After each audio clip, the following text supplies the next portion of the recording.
டிட்வா புயல் காரணமாக பெய்து வரும் கனமழையால் விழுப்புரம் மாவட்டம் மரக்காணம் பகுதியில் 3000 ஏக்கர் பரப்பளவில் உள்ள உப்பளம் நீரில் மூழ்கியுள்ளதால் அப்பகுதியில் உள்ள உப்பள தொழிலாளர்கள் கடும் சிரமத்திற்குள்ளாகினர். வேதாரண்யம், தூத்துக்குடிக்கு அடுத்தபடியாக உப்பு உற்பத்தியில் மரக்காணம் 3வது இடத்தில் உள்ளது. விழுப்புரம் மாவட்டம் மரக்காணம் கிழக்கு கடற்கரை சாலை பகுதியில் சுமார் 3000 ஏக்கர் பரப்பளவில் உப்பளம் அமைந்துள்ளது. இந்த உப்பளத்தில் 1000க்கும் மேற்பட்ட தொழிலாளர்கள் பணிபுரிந்து வருகிறார்கள்.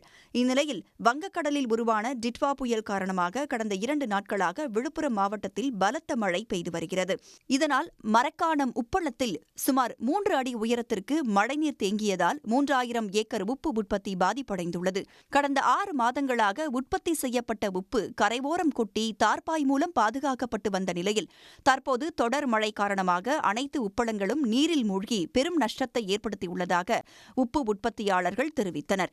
ரோடு ஏற்ற முடியாத வழி இல்லாத மழையும் விடல, பாதிப்பு உப்பு கரைஞ்சி போயிடுச்சு. ஏற்றத்துக்கு வழி இல்லாத இருக்குது. தண்ணி உள்ள விடல, வழி இல்லை. ரோடு வெளியூருக்கெல்லாம் உப்பு அனுப்ப மாட்டில்ல.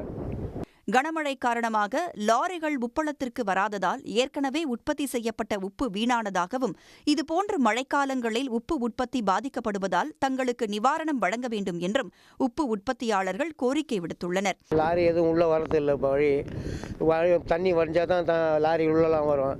எல்லாரும் இப்போ நாங்கள் உப்பாலத்துக்கு வேலை செய்ய வருவோம். இப்போ வேடிக்கை பார்க்க தான் நிற்கிறோம். அந்த உள்ள அந்த பழுதான மோட்டர்லாம் தண்ணி ஏறி போச்சு. தண்ணி வடிஞ்சால் தான் எங்களால் மோட்டரை வெளியே எடுக்க முடியும்.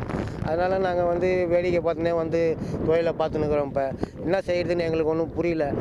மரக்காணம் உப்பளத்தில் ஆண்டுதோறும் 25 லட்சம் டன் உப்பு உற்பத்தி செய்யப்பட்டு ஆந்திரா, கேரளா, புதுச்சேரி உள்ளிட்ட பகுதிகளுக்கு ஏற்றுமதி செய்யப்படும் நிலையில் 2 நாட்களாக பெய்த மழையால் உப்பு உற்பத்தி முடங்கியுள்ளது.